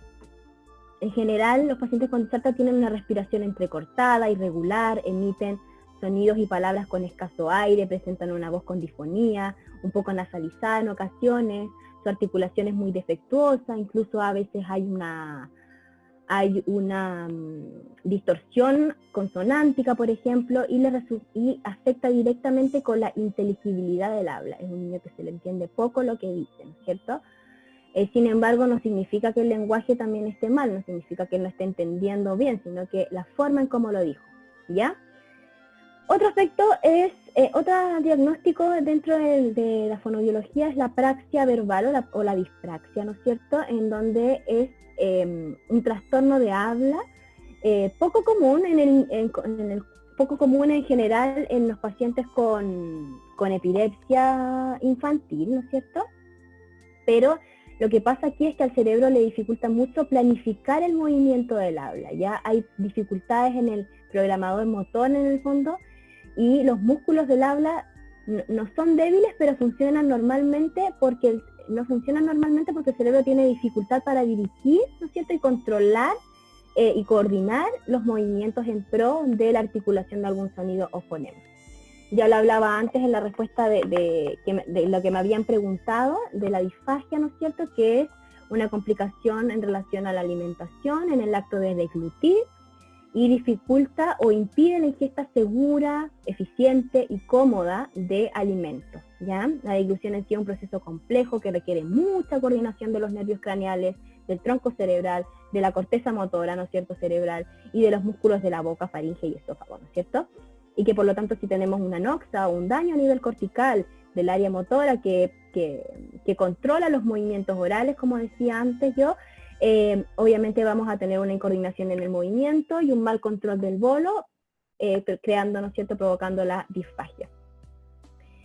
Otro diagnóstico es el trastorno del desarrollo del lenguaje, ¿no es cierto?, en el cual es un trastorno en el lenguaje que afecta, por ejemplo, la comprensión. Hay un deterioro en el desarrollo, una deficiencia, ¿no es cierto?, en la comprensión y utilización de los sistemas simbólicos del lenguaje, ya como puede ser escrito, lectura, oral, ¿no es cierto?, incluyendo la morfología y los distintos niveles del lenguaje, la morfología, la sintaxis, la semántica y la pragmática. Y finalmente tenemos los trastornos de comunicación, ¿no es cierto?, el cual va a generar un impedimento en la habilidad para recibir, enviar y procesar y entender los conceptos, ¿ya?, de tipo verbales y no verbales, ¿ya? Un trastorno de la comunicación puede, por ejemplo, ser evidente en los procesos de audición, del lenguaje y de habla en general. Ya, ahora vamos a hablar, voy a contarles un poco desde la experiencia, en lo que yo he visto en los pacientes que yo he tratado con epilepsia en el área pediátrica. En general, lo que yo más observo dentro de la clínica es dificultades a nivel de atención. Son niños que les dificulta mucho el proceso atencional, permanecen poco en las tareas. Ya son pacientes que desertan rápidamente de una tarea cuando la tarea es más compleja o requiere de un poco más de funciones más bien ejecutivas. También veo hartas dificultades a nivel de memoria, sobre todo de memoria de trabajo. He notado que le es muy difícil al niño en mi clínica, en la consulta, los niños que yo trato en el fondo, le es muy difícil a generar el aprendizaje, almacenar información sobre un aprendizaje, valga la redundancia, y le es muy difícil aplicarlo. Es muy difícil para el niño aprender algo y generalizarlo a distintos contextos, porque uno dice, ese niño aprendió aprendió ese contenido, aprendió esa habilidad, cuando el niño es capaz no solo de hacerlo conmigo, sino que hacerlo con la mamá, con el papá, en distintos contextos, ¿no es cierto?, y lugares también. Ahí yo recién voy a decir, el niño adquirió esta habilidad. No saco nada, por ejemplo, con decirle al niño, si estoy trabajando, por ejemplo, el sonido F, que lo diga conmigo todo el tiempo durante la sesión y diga sapo, silla, sofá, sol, pero después llega a la casa y dice sol, dice silla, dice... Entonces yo digo, yo ahí determino que ese aprendizaje en realidad no está aprendido, ¿ya? Esa habilidad no está aprendida. Por lo tanto, ahí hay dificultades hartas en la memoria de trabajo, cómo el niño es capaz de generalizar a las distintas habilidades. Otra cosa que veo harto en la clínica es la disartria sumada a la disfagia, sobre todo en niños en los que tienen epilepsia y como patología concomitante una parálisis cerebral. Es lo que vemos harto en Amancay. Por otra parte, también tengo la afasia, ¿ya? Si bien este es un diagnóstico más bien de adultos, nosotros hablamos de afasia. En general, un niño adquiere el lenguaje, a los 8 años el niño ya tiene un lenguaje establecido, ya tiene un lenguaje instaurado a nivel cerebral, ya tiene un desarrollo del lenguaje más completo, ¿no es cierto? Sin embargo, si ahí el niño a los 8 años pierde la función del lenguaje por una lesión a nivel cortical producto de la epilepsia, obviamente que va a generar una afasia, una pérdida de la habilidad que él ya tenía, aún siendo paciente pediátrico, ¿ya? Y también lo que he observado harto en la clínica es la concomitancia con el trastorno del espectro autista, y esto tiene relación directa con el área de lesión, más bien a nivel de hemisferio derecho, en donde encontramos las funciones del lenguaje a nivel pragmático y a nivel no verbal, ¿ya? Que es como la capacidad que tiene el niño de identificar emociones, de identificar lenguaje no verbal, de identificar esta semántica no verbal que se esconde detrás de una conversación desde la reciprocidad social. Por lo tanto, son pacientes que se comportan de sintomatología muy similar a los del trastorno del espectro autista, ¿no es cierto?, que tienen dificultades en las relaciones sociales, ¿ya? Ya, en la estructura de intervención en niños, hay que tener en cuenta, ¿no es cierto?, el tipo o formato de intervención. También es importante determinar el propósito que yo tengo con ese niño. Es muy importante establecer el propósito que quiero lograr con ese niño. Establecer también los objetivos, tanto generales como específicos, o sea, qué área voy a trabajar y además qué objetivos específicos y más pequeños que van a ser como más el paso a paso de sesión a sesión que yo voy a ir trabajando con ese niño. Los contenidos, la selección de los contenidos es súper importante, sobre todo la jerarquización en la que yo voy a trabajar en este niño. Como les decía antes, en el fondo, ya, yo quiero trabajar algo relacionado con el lenguaje en el niño o con la articulación. Pero yo antes de trabajar articulación tengo que hacer un checklist y una buena evaluación de sus procesos cognitivos básicos. Porque si el niño no tiene buenos recursos cognitivos básicos de memoria, de atención, difícilmente yo voy a poder incorporar una tarea más compleja que requiere de todas esas habilidades previas para trabajar una tarea más compleja desde el lenguaje o desde la articulación. Por lo tanto, voy a tener que hacer y pensar en una jerarquización en función de las habilidades más precursoras del lenguaje, por ejemplo. Y además es importante jerarquizar también porque si yo recibo un niño chiquitito de 0 a 3 años, probablemente la jerarquización de mis contenidos va a ser más bien evolutiva. Y voy a hacer esto que les explico, que hay habilidades que son precursoras que se dan antes evolutivamente y que son las bases para trabajar un lenguaje un poco más difícil, ¿no es cierto?, más complejo. Pero al mismo tiempo, si llega un niño más grande con dificultades de veras en el lenguaje o en general en el aprendizaje o en la comunicación, yo voy a seleccionar y voy a jerarquizar mis contenidos de intervención en función, de manera funcional. O sea, voy a establecer una jerarquización que me permita al niño tener un niño más funcional dentro de sus actividades de la vida diaria, ¿ya? Lo que va a generar mayor impacto, ¿ya? Por otra parte, también es muy importante las estrategias de intervención. ¿Qué estrategias voy a actuar yo, en las que voy a ejercer yo, para entregarle los mejores apoyos a ese niño, para que el niño pueda acceder a las habilidades, ¿no es cierto? Establecer los criterios, cuándo yo voy a determinar que esa habilidad fue aprendida o no, ya en función a qué. Después, y los principios de intervención, por supuesto, que también son súper importantes, que tienen relación con la frecuencia, con la permanencia, con la adherencia a la terapia, etc. Ya, voy a empezar un poquito más rápido porque soy un poquito atrasada todo lo que tengo que presentar. Bueno, en relación a la epilepsia y cognición en el paciente adulto, a diferencia del niño, bueno, hay un estudio que habla sobre todas las baterías, ¿no es cierto?, que utilizamos en la evaluación, que importante la pregunta que me hicieron antes respecto a la diferenciación entre la evaluación, porque justamente es muy distinto.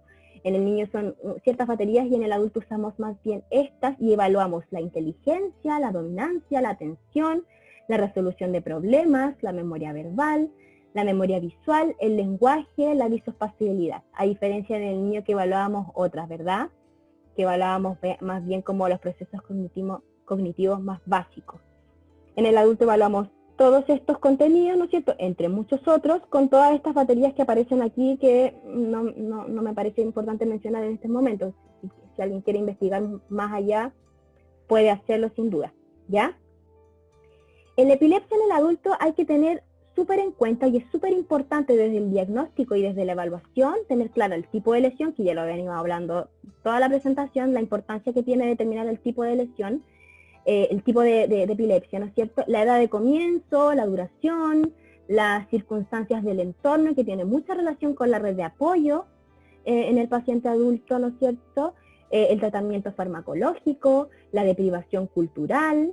Hay el nivel educativo, hay un estudio que encontré igual que habla sobre el nivel educativo, que es súper importante porque establece que las personas que tienen un muy buen nivel educativo previo a la crisis o previo a la presentación de una crisis o un estatus epiléptico, por ejemplo, tiene mucho mejor funcionamiento, tiene mucho mejor rendimiento cognitivo o altera muchísimo menos que un paciente que tiene menos nivel educativo, ¿ya? Otra cosa importante a considerar es el rendimiento emocional. Como les decía antes, el paciente con epilepsia es súper consciente de lo que sabe hacer, de lo que no sabe hacer, de lo que puede y lo que no puede hacer. Es muy consciente de su enfermedad, ¿no es cierto? De su condición, perdón. Por lo tanto, esto genera una presión a nivel emocional muy importante, desde las limitaciones de lo que él espera de la vida, de lo que él quiere hacer con su vida, y cómo él no va a poder lograr, ¿no es cierto?, acceder a estas cosas por sus limitaciones a nivel cognitivo. Por lo tanto, también es importante considerar el rendimiento emocional y una evaluación más bien psicológica, un abordaje más bien psicológico de los pacientes más adultos. Otra cosa importante es la carga genética, ¿no es cierto? Nosotros venimos con una información genética expresada en un fenotipo, que si mis padres no son, no sé, por ejemplo, buenos lectores, probablemente a mí me va a costar mucho expresar un fenotipo de la habilidad de ser buena lectora. Sin embargo, si yo recibo estímulos del medio, voy a darme cuenta que la epigenética me va a favorecer y voy a tratar de adquirir esa habilidad. Y la red de apoyo que ya la había nombrado antes, ¿no es cierto? En relación a la epilepsia y cognición en el adulto, seleccioné estos estudios de estos autores, Dickman, Hutgan, Wilkus, Dodrill, Prusser, ¿no es cierto?, entre otros, en que establecían, ¿no es cierto?, en ciertas investigaciones, que hay una deficiencia cognitiva en pacientes con epilepsia cuando se ha padecido de más de 100 ataques tónico-clónicos de tipo generalizado. Y aún más cuando hablamos de un estatus epiléptico de más de 30 minutos de duración. O sea, estamos hablando de dos tipos de pacientes. Uno que tiene una epilepsia, ¿no es cierto?, tónico-clónica, ataques tónico-clónicos generalizados, que genera, ¿no es cierto?, deficiencias cognitivas, pero sufren aún más las personas que sufren en estatus epilépticos con duración a mayor de 30 minutos. Esto es lo que se ha encontrado como en la bibliografía. Además, sugieren que el estatus tendría peor rendimiento, como ya lo dije antes, ¿no es cierto?, lo que resulta evidentemente más importante que el número de ataques, ¿no es cierto?, es el tipo de ataque, ya, en la relación o con la probabilidad del daño cognitivo residual que tiene el estatus epiléptico.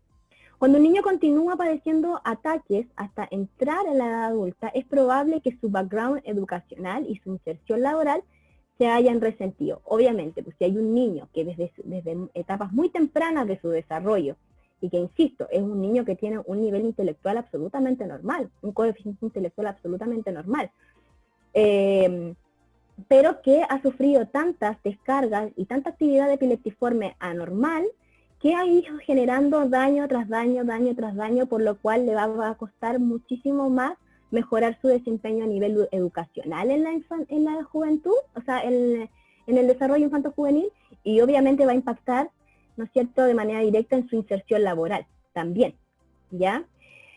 Por otra parte, un gran número de crisis en la adolescencia provoca desequilibrios en los planos emocionales y sociales, lo mismo que le decía antes, ¿no es cierto?, respecto a la conciencia que tiene un paciente con epilepsia. Él es muy consciente de su condición y es muy consciente de sus dificultades y sus limitantes. Entonces, obviamente va a generar un desequilibrio a nivel emocional y social, y que es muy importante que sea trabajado desde la psicología. Por otra parte, otro estudio menciona que los pacientes adultos que sufren ataques tónico-clónicos generalizados demostraron mayor deterioro cognitivo que pacientes con otros tipos de ataques.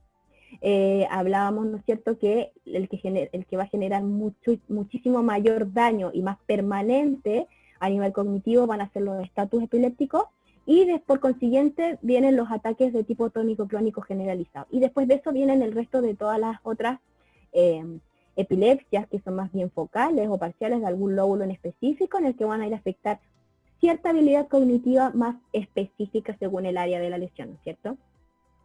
Y por último, el último estudio habla sobre la comparación entre varones adultos con epilepsia generalizada y otros con crisis parciales complejas, en donde se encontró que hay muchas dificultades a nivel de memoria, hay más dificultades a nivel de memoria en las parciales complejas que en las epilepsias generalizadas. Ya, aquí hay otro estudio que habla sobre la disociación entre el deterioro cognitivo generalizado, ¿no es cierto?, y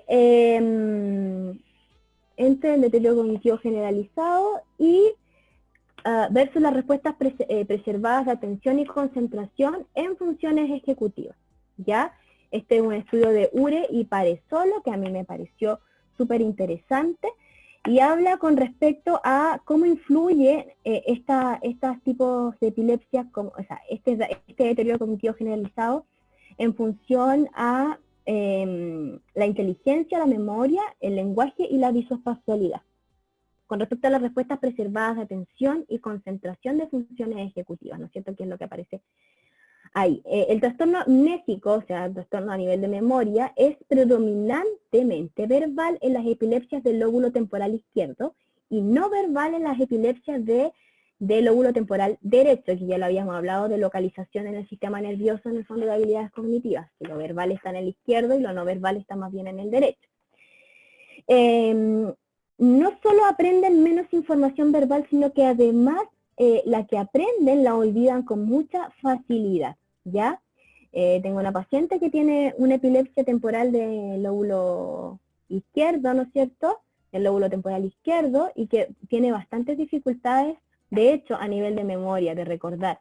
Estamos de repente teniendo una conversación y de repente cambiamos el tema o pasa un evento que interrumpe, digamos, la situación comunicativa y genera un olvido de lo que estábamos hablando. Ella no logra recordar lo que estábamos conversando y pierde un poco el hilo conductual, lo que afecta directamente en la comunicación. Ya los pacientes con epilepsia temporal izquierda pueden presentar trastornos cognitivos de origen prefrontal. Ya. En relación a los diagnósticos de las epilepsias en adultos, al igual que en niños, también están las disartrias, ¿no es cierto? Está la espástica, la flácida, la táxica, la hipocinética, la hipercinética y la mixta. Y bueno, la disartria es un trastorno de habla, ¿no es cierto?, que va a afectar los procesos motores básicos del habla, que son la articulación, la prosodia, la resonancia, la fonación y la articulación, ¿no es cierto?, principalmente. Y es interesante porque el nombre de estas disartrias, o los tipos de disartria, van a depender del área lesionada del cerebro. Cuando hablamos de una disartria espástica, por ejemplo, hablamos de una lesión a nivel de primera motoneurona, por lo tanto, la lesión es más bien a nivel superior cortical, ¿no es cierto?, de primera motoneurona. En cambio, cuando hablamos de una disartria más flácida, hablamos de una afección o una lesión más interior del cerebro, más hacia la segunda motoneurona. La táxica se refiere a una lesión a nivel cerebral, por ejemplo, y así. Todas como que, al igual que las epilepsias, que reciben su nombre focal por el área de la lesión, las disartrias en los diagnósticos de adultos, también lo definimos a través del área de lesión, que es súper importante. Segundo, tenemos la afasia, que también sus tipos, ¿no es cierto?, sus subtipos hablan sobre el área de lesión, ¿ya? Ahí vemos Broca, Wernicke de conducción global, anómica, transcortical motora, etcétera, y muchas otras, ¿no es cierto? Pero al igual que las disartrias, ¿no es cierto?, y que las epilepsias en general como diagnóstico, también van a hacer alusión a un área cortical defectuosa. Por ejemplo, tenemos la afasia de Broca, que lo vimos al principio cuando estábamos viendo el sistema nervioso central. Vimos el área de Broca a nivel cortical que tiene relación con la expresión y con muchas otras cosas más, con la expresión del lenguaje principalmente. Y vamos a ver que si hay un daño en Broca, en esa área cortical, vamos a tener muchas dificultades, por ejemplo, a nivel de nominación por confrontación visual, el tema de la anomia, que me preguntaba una de las participantes que qué hacía yo para trabajar el tema de la anomia, cuando el niño la persona no recordaba, pareciera ser que él no recordara el objeto, pero en realidad es que es una anomia, que no puede acceder a la palabra, al léxico. Por otra parte tenemos la afasia de Wernicke, que como está en el área de la comprensión del lenguaje, porque Wernicke se encarga de la comprensión del lenguaje, por lo tanto va a ser una afasia que se va a caracterizar porque a la persona le cuesta mucho comprender, ¿ya? Y así el resto de las otras afasias, la transcortical motora también, que tiene relación con el tracto, ¿no es cierto?, motor a nivel cortical. Bueno, en general, aquí la praxia del habla es un poco distinta a la del niño. Es un trastorno en la programación motora del habla también, pero está ocasionado por lesiones en la parte del cerebro relacionadas con el discurso, ¿ya? Otros términos incluyen la praxia del habla como una praxia adquirida, ¿no es cierto?, en el caso del adulto, y es un tipo de apraxia verbal. Ya las personas con apraxia tienen problemas en la secuenciación de los sonidos de las palabras. Ya hay una severidad del caso, va a depender del tipo de lesión. Nuevamente aludimos al área cortical, como durante toda la presentación, al área cortical con la severidad del cuadro o del trastorno.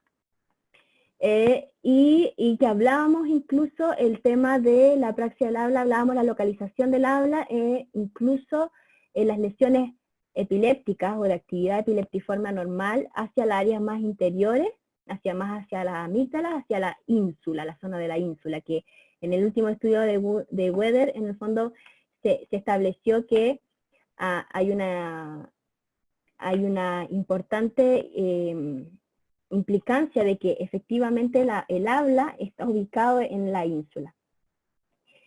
Y tenemos la disfagia neurogénica que funciona igual básicamente que el niño, que hay una dificultad para tragar, ¿no es cierto?, para la ingesta segura, ¿no es cierto?, y cómoda de los alimentos. Está el trastorno cognitivo comunicativo, que va a afectar principalmente los procesos cognitivos básicos, las funciones ejecutivas y la comunicación. Y por último, el síndrome o lesión de hemisferio derecho, que tiene mucha relación también con cuando en el niño hablamos la concomitancia o la comorbilidad con los trastornos del espectro autista, que tiene relación con cómo va a afectar la función no verbal, la función pragmática del lenguaje, ¿ya? Es un paciente que le cuesta la comunicación porque le es difícil leer, por ejemplo, la expresión facial del otro interlocutor. Y pareciera ser que no le interesa o no logra describirlo, no logra interpretarlo desde la pragmática, por ejemplo. Por lo tanto, ahí hablamos de hemisferio o lesión de síndrome, ¿no es cierto?, de hemisferio derecho. En relación No, a... sí. Perdón que te interrumpa, nos quedan 10 minutos, así. Sí, me di cuenta, así que no, voy a ir flat, demasiado rápido. Bueno, es importante, ¿no es cierto?, dentro del tratamiento, hablar sobre el enfoque terapéutico, qué enfoque vamos a tener, qué modalidad, qué estrategia de intervención, al igual que en el niño, ¿no es cierto?, establecer qué voy a hacer yo como profesional para que él pueda acceder o recuperar esa función en el caso del adulto, y los principios terapéuticos y los procedimientos inmateriales. Dentro de la sesión se va a estructurar por los objetivos, ¿no es cierto?, lo mismo que en el paciente pediátrico. Establecemos objetivos generales y específicos, determinamos un criterio de rendimiento, seleccionamos una actividad adecuada a la persona, los estímulos también son importantes seleccionarlos en función a la actividad y participación del paciente, y el método de interacción, cómo yo me voy a comunicar con él, de manera directa, indirecta, etc. Estas son consideraciones del tratamiento. No las voy a definir tanto porque en pro del tiempo estamos un poquito apuradas, pero en general uno tiene que tener lo más importante de esto es el tema de la clasificación internacional de la funcionalidad, ya que lo voy a hablar ahora. Cuando nosotros seleccionamos, ¿no es cierto?, contenidos a trabajar con nuestros pacientes adultos, es muy importante que hagamos una buena evaluación y determinemos, por ejemplo, a qué se dedicaba esta persona, que perdió una función y que por lo tanto no puede seguir ejerciendo su profesión, su oficio, etc. Por ejemplo, si yo tengo un paciente que es gaffiter, ¿ya? Es gaffiter y sufrió una crisis de epilepsia, ¿no es cierto?, lo que le dificultó la actividad del lenguaje y no es capaz de nominar elementos. Yo quiero trabajar la actividad de nominación, ¿ya?, de palabras, lenguaje, esa sería lo que corresponde a la función. La estructura sería el lóbulo temporal izquierdo, que es donde se ubica esa función, que es Broca, ¿no es cierto?, Broca y Wernicke, ¿no es cierto?, en conjunto, a nivel de funciones y estructura, pero cómo yo voy a seleccionar la forma en la que lo voy a trabajar tiene mucho que ver con la actividad y la participación. Si es un paciente que es gaffiter y tiene dificultad de nominar objetos por confrontación visual, yo no voy a ponerme a trabajar con ese paciente que nomine instrumentos musicales. Yo probablemente voy a seleccionar estímulos que estén relacionados con herramientas de trabajo, por ejemplo, o objetos de uso común, de uso frecuente. Entonces, por eso es muy importante establecer los objetivos a partir de la clasificación internacional de la funcionalidad, en donde voy a tener en cuenta la función que quiero trabajar, la estructura a donde pertenece esa función y la actividad y participación en función de que él logre volver a sus actividades de la vida diaria, ¿ya? Considerando, por supuesto, los factores ambientales y personales. Ya, conclusiones, muy cortito, perdón. La epilepsia impacta sobre la función cognitiva, sí, repercute en el lenguaje y en los procesos de aprendizaje, más que claro que sí. La memoria y la atención son los procesos cognitivos más afectados dentro de los cuadros de epilepsia, exactamente, eso es lo que hemos hablado todo el tiempo. De acuerdo a los tipos de epilepsia y sus factores asociados, se evidencia una zona cerebral específica y su impacto en la función neuropsicológica, por supuesto, ¿no es cierto? Que es lo que hemos estado hablando todo el tiempo.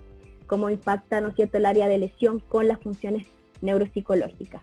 Se evidencian efectos colaterales determinados de fármacos antiepilépticos y su dosificación en el rendimiento cognitivo y psicológico, por supuesto, ¿no es cierto? Hay una afectación directa, ¿no es cierto?, desde la polifarmacia de los fármacos antiepilépticos que efectivamente generan daño a nivel cognitivo, en el rendimiento cognitivo. Los cambios neuropsicológicos post-quirúrgicos y los procesos de tratamiento se convierten en elementos determinantes en la evolución favorable o desfavorable del sujeto. Y el contexto social tiene una gran influencia, ¿no es cierto?, en el desenvolvimiento del individuo y la calidad de vida de la persona, ya que padece epilepsia. Súper importante considerar el contexto social, la familia, ¿no es cierto?, la red de apoyo de este paciente. La epilepsia no interfiere en los procesos de escolarización del individuo, sin embargo requiere de apoyos en los procesos de aprendizaje, que es lo que hemos venido hablando todo el tiempo, de que no hay una discapacidad intelectual asociada a los pacientes con epilepsia, que hay dificultades, sí, que les cuesta acceder a esos aprendizajes y esas habilidades, sí, pero con apoyo se puede lograr, y eso principalmente. Muchas gracias. Ahí están las referencias, por si quieren revisarlas, son muchas, así que eso. Bueno, gracias Natalia por tu presentación, muy completa, muy linda, muy interesante. Gracias. Quería aprovechar todo lo que estuviste hablando para hacer esta aclaración que la comorbilidad de los trastornos específicos del aprendizaje con la epilepsia es muy alta, principalmente, como decías, con el déficit de atención. Claro. Y también quería como decirle a las personas que están escuchando que no necesariamente, si bien hay un gran impacto con los fármacos, no necesariamente va a haber como una disminución a nivel cognitivo o va a ser exactamente que todo lo que está escrito en efectos secundarios le va a pasar a la persona. Obviamente no, claramente no. Claro, es importante la data, la cantidad de tiempo que lleva tomando el fármaco y la interacción medicamentosa.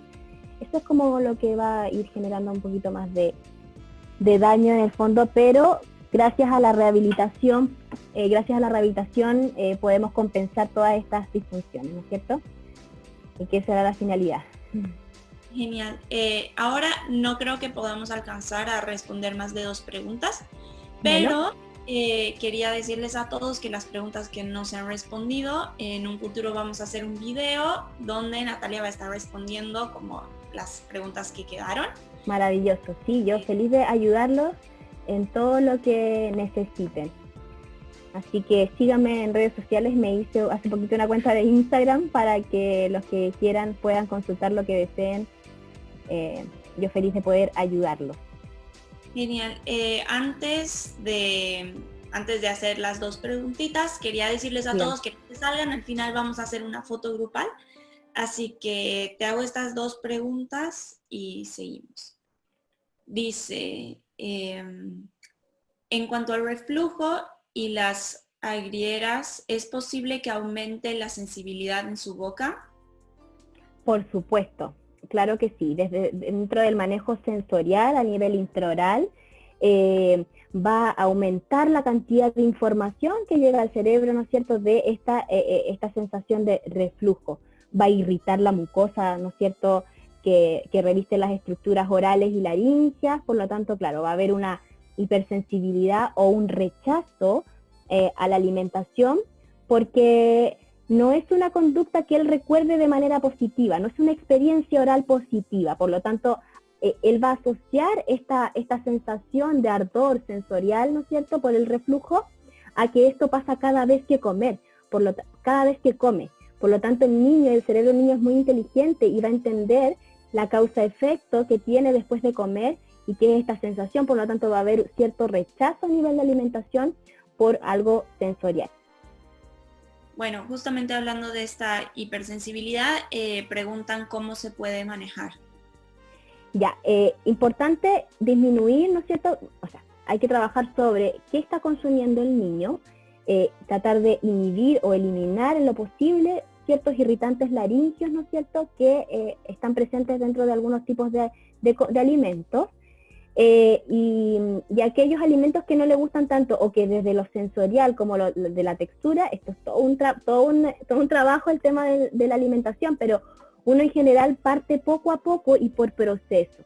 Ya lo mismo que hablaba dentro de la motricidad orofacial, uno parte desde la mano, desde la exploración desde las manos del niño, y poco a poco uno se va acercando a la zona de la cara y poco a poco uno va incorporando elementos de diferentes texturas desde lo sensorial para favorecer y generar experiencias positivas en la alimentación.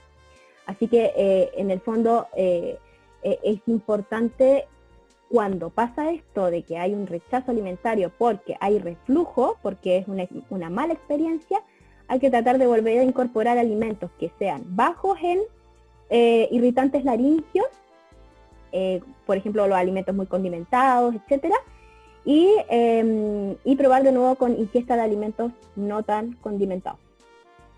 Genial, gracias.